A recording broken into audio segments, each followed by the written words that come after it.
South ఇండియాలోనే అతి తక్కువ ధరలకి రత్నాలనందించే ఏకైక సంస్థ 6JVR. Power star Pawan Kalyan range సినిమా హరిహర వీరమల్లు రిలీజ్ అయ్యి థియేటర్లలో సునామీ సృష్టిస్తోంది. అలానే దీనిపైన ఒక విచిత్రమైనటువంటి డివైడ్ టాక్ కూడా నడుస్తుంది. అదేంటంటే సినిమాకి సంబంధించి మేకింగ్ పైన. ఏ సినిమా అయినా కానీ హిట్ కావాలంటే 3 ప్రధానమైనటువంటి అంశాలు ఉంటాయి. ఒకటి సినిమా కథ, ఖచ్చితంగా కథ డ్రైవ్ చేసేటువంటి విధానం చాలా ముఖ్యమైనది. రెండోది ఆర్టిస్టులు, తారాగణం అంటాం కదా, తారాగణం ఎంత పర్ఫెక్ట్గా సెట్ అవుతారనేది ఇక్కడ ముఖ్యమైనటువంటి అంశం. మూడోది సినిమా మేకింగ్. సో ఈ ఫస్ట్ 2 కరెక్ట్గా సెట్ అయితే మూడోది కనుక తేడా కొడితే ఎలా ఉంటుంది అనడానికి కొన్ని ఉదాహరణలు ఇప్పుడు వస్తున్నాయి. అయితే ఇది కంప్లీట్గానే మనం చెప్పలేం, కానీ హరిహర వీరమల్లు సినిమా మేకింగ్ విషయంలో మాత్రం ఎక్కడ ఈ లోపం ఉందని చెప్పలేం. బట్ ఏంటంటే సెకండ్ హాఫ్లో కొంచెం స్లో అయినటువంటి కథనం ఉంది అనేటువంటి మాట. కానీ అది యాక్చువల్గా పార్ట్ 2 సినిమా 2వ భాగానికి లీడ్ స్టోరీ అంతా కూడా సెకండ్ పార్ట్లోనే నడుస్తుంది. కానీ మేకింగ్ పైన కొన్ని విమర్శలు ఉద్దేశపూరితంగా చేస్తున్నారా, నిజంగానే బాగాలేదా అనేది ప్రేక్షకులు చూసి డిసైడ్ చేయాల్సినటువంటి అంశం అది. కాకపోతే వస్తున్నటువంటి ఫీడ్బ్యాక్, వేసినటువంటి అంచనాలు, సినిమా చూసిన తర్వాత వచ్చినటువంటి ఎస్టిమేషన్స్, వీటన్నిటి ఆధారంగా నేను ఒక విషయం ఏం చెప్తానంటే, జాగర్లమూడి క్రిష్ గనక ఈ సినిమా డైరెక్టర్గా కంటిన్యూ అయి ఉంటే ఖచ్చితంగా సెకండ్ పార్ట్ రేంజ్ మరింత పెరిగేది అని మనం ఖచ్చితంగా చెప్పొచ్చు. ఎందుకంటే ఫస్ట్ పార్ట్లో కథ నడిచినటువంటి విధానం, వాస్తవానికి కథ మీద పెద్ద ఎక్స్పెక్టేషన్స్ లేవు. ఒక దొంగ కథ అనగానే చాలామంది చాలా సింపుల్గా, చాలా తక్కువ రేంజ్లో వేసుకునేటువంటి అంచనాలు అన్నిటిని తలకిందులు చేస్తూ ఫస్ట్ పార్ట్ అద్భుతంగా ఎస్టాబ్లిష్ అయింది. అలానే కోహినూరు డైమండ్ గురించి అంటే ఈ డైమండ్స్కి సంబంధించిన కథలు చాలా వచ్చినాయి కాబట్టి కొత్తదనం ఏముంటుంది అనేటువంటి ఒక అభిప్రాయం ఉంది. మూడోది ఔరంగజేబు అరాచకాలు అనేటువంటి చర్చ వచ్చేసరికి ఆల్రెడీ ఈ మధ్య చావా సినిమా చూసాం, రజాకార్ సినిమా చూసాం, ఇట్లాంటివన్నీ చూసాం కాబట్టి ఇందులో కొత్తగా ఏం చెప్తారు అనుకున్నారు. బట్ ఈ 3 విషయాల్లో కూడా ఫస్ట్ పార్ట్లో కథని లీడ్ చేసినటువంటి విధానం ఎక్స్ట్రాడినరీగా ఎస్టాబ్లిష్ అయింది. ఆ క్రెడిట్ 100% క్రిష్కే చెందుతుంది అనేటువంటి అభిప్రాయం ఇది నాదే కాదు, ప్రేక్షకుల అభిప్రాయం, థియేటర్లో ఉన్న ప్రేక్షకులు కూడా. ఎందుకంటే ఆ సీన్స్ అన్నీ చాలా ఎర్లీ షార్ట్ సీన్స్ అనమాట, చాలా ముందుగా షూట్ చేసినటువంటి దృశ్యాలు కాబట్టి ఆ టైంలో క్రిష్ వెళ్ళిపోయింది. ఈ సినిమా 1 year బ్యాకే వెళ్ళేది. ఎందుకు వెళ్ళిపోయారు, ఈ సినిమా నుంచి ఎందుకు తప్పుకున్నారనే రీజన్స్ స్పెసిఫిక్గా చెప్పపోయినా కానీ సినిమా బృందం మాత్రం క్రిష్కి అద్భుతమైనటువంటి గౌరవం ఇచ్చింది. సినిమా స్టార్టింగ్లోనే ఆయనకు స్పెషల్ థ్యాంక్స్ చెప్పారు కాన్సెప్ట్ గురించి. ఇక ప్రీ రిలీజ్ ఈవెంట్స్లో పవన్ కళ్యాణ్ గారు ప్రెస్ మీట్లో మాట్లాడిన సందర్భంలో స్పెషల్గా క్రిష్ని కోట్ చేస్తూ మాట్లాడారు. సాధారణంగా ఇప్పుడు ఇదే Krish Manikarnika the queen of Jhansi అని చెప్పిన ఒక సినిమా తీస్తే ఆయన పేరే తీసేశారు డైరెక్షన్. దీనిలో ఆల్మోస్ట్ 70% 80% షూట్ చేసి కంగనా రనౌత్ మిగతా పార్ట్ కంప్లీట్ చేసి సినిమా రిలీజ్ చేస్తే డైరెక్టర్ క్రెడిటే వేయలేదు అసలు యాక్చువల్గా ఆ సినిమా. అలాంటిది ఈ సినిమాలో క్రిష్ని ప్రత్యేకంగా ప్రశంసించారు పవన్ కళ్యాణ్ గారు, ఏఎం రత్నం గారు. క్రిష్ కూడా రియాక్ట్ అయ్యి ట్వీట్ చేశారు.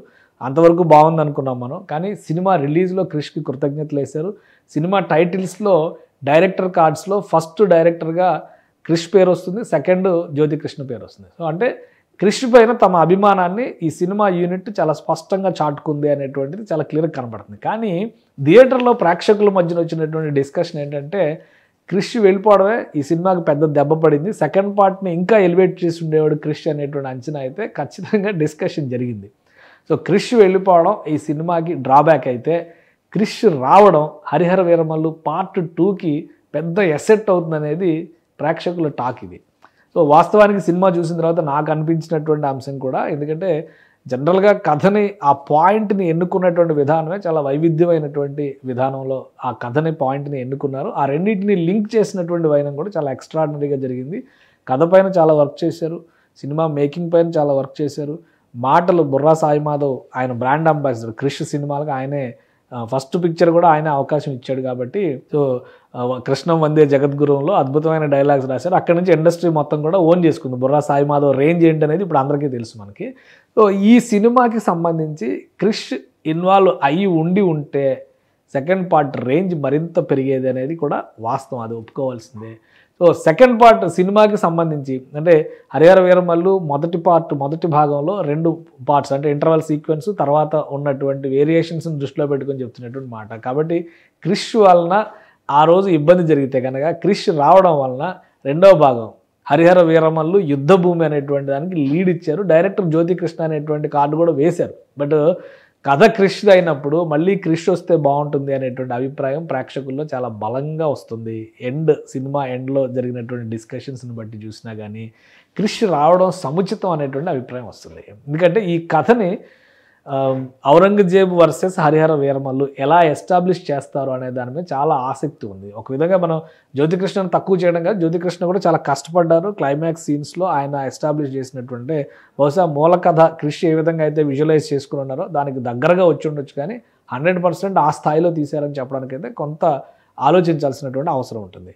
ప్లస్ సినిమాని ఇంకా ఎలివేట్ చేయాలి, మరింత ఇంకొక స్టెప్ పైకి తీసుకెళ్లాలంటే కనుక ఖచ్చితంగా ఈ సినిమా రేంజ్ని పెంచుకోవాల్సినటువంటి అవసరం ఉంది. అంటే కనుక మరోసారి క్రిష్ ఈ ప్రాజెక్ట్లోకి ఎంటర్ కావడం అనివార్యం అని పవన్ కళ్యాణ్ ఫ్యాన్స్ చాలా బలంగా కోరుకుంటున్నారు. ఇక చూద్దాం, ఎందుకంటే పార్ట్ 1 హిట్ అయింది అనేటువంటి టాక్ వచ్చింది. కమర్షియల్గా ఈ బాక్స్ ఆఫీస్లో ఎంత వసూళ్లు చేస్తుంది అనేది చూడాలి. పవన్ కళ్యాణ్కి ఇంకా ఆల్రెడీ 2 సినిమాలు ఆయన హ్యాండ్లో ఉన్నాయి. ఆ 2 సినిమాలు అయిన తర్వాత మళ్ళీ వీరమల్లు 2కి వర్క్ చేస్తే కనుక ఏ విధంగా వర్క్ చేయాలి, దాన్ని ఎలా చేయాలనేటువంటి ఒక ప్లానింగ్ ఇప్పటి నుంచే మొదలవుతుంది. 2028-29 నాటికి పార్ట్ 2ని రిలీజ్ చేసే విధంగా ప్లాన్ చేస్తే కనుక హరిహర వీరమల్లు పార్ట్ 2 వెంచర్లో క్రిష్ అన్న వెనక్కి వచ్చాయి అనేటువంటి డిమాండ్ బలంగా పవన్ కళ్యాణ్ ఫ్యాన్స్ నుంచి వినిపిస్తుంది. సో ఈ సక్సెస్ తర్వాత క్రిష్ ఏ విధంగా రియాక్ట్ అవుతారు, యూనిట్ ఏ విధంగా మళ్ళీ ఆయన ఓన్ చేసుకునే అవకాశం ఉంటుంది, ఈ ప్రాజెక్ట్లో ఇన్వాల్వ్ అవుతారా లేదా అనేది కూడా ఆసక్తికరమైనటువంటి అంశం. ఇది కాలం సమాధానం చెప్పాల్సినటువంటి అంశం. కానీ ఫస్ట్ పార్ట్లో క్రిష్ కనుక ఉండి ఉంటే ఈ హరిహర వీరమల్లు రేంజ్ మరింత పెరిగి ఉండేదని చెప్పడం మాత్రం ఖచ్చితంగా మనం ఏమాత్రం మొహాటం లేకుండా చెప్పాల్సినటువంటి అంశం. సినిమా పర్ఫార్మెన్స్ పరంగా పవన్ కళ్యాణ్ కానీ ఇతర ఆర్టిస్టులు కానీ వీళ్ళందరూ కూడా ఎక్స్ట్రాడినరీగా చేశారు.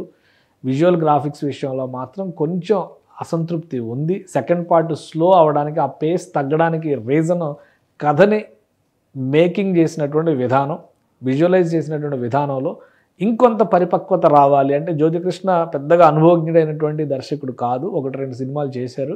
సో ఈ సినిమాలో ఇన్వాల్వ్ అయిన తర్వాత అందుకనే పవన్ కళ్యాణ్ గారు స్పెసిఫిక్గా చెప్పారు, క్లైమాక్స్ సీన్కి తనే ఫైట్ సీక్వెన్స్కి డైరెక్ట్ చేశానని కూడా ఆయన క్లియర్గా చెప్పారు. సో ఆ వెసులుబాటు పవన్ కళ్యాణ్ ఆ అవసరం తీసుకోవాల్సినటువంటి అవసరం వచ్చిందంటే డైరెక్టర్ కొంత అక్కడ ఆ సఫిషియెంట్ స్ట్రెంగ్త్ చూపించలేకపోవడం వల్ల పవన్ కళ్యాణ్ ఇన్వాల్వ్ అయ్యారనేటువంటి అభిప్రాయం కూడా వస్తుంది. కాబట్టి సమగ్రమైనటువంటి కథని అల్లుకున్నటువంటి క్రిష్ పార్ట్ 2 మేకింగ్లో ఇన్వాల్వ్ అయితే అది మరింత మెగా పవర్ హిట్ అవుతుందనేటువంటి అభిప్రాయం అయితే పవర్ స్టార్ ఫ్యాన్స్లో బలంగా నాటుకుంది. సుమన్ టీవీలో మీ పర్సనల్ అండ్ బిజినెస్ ప్రమోషన్స్ కోసం కింది నెంబర్కి కాంటాక్ట్ చేయండి.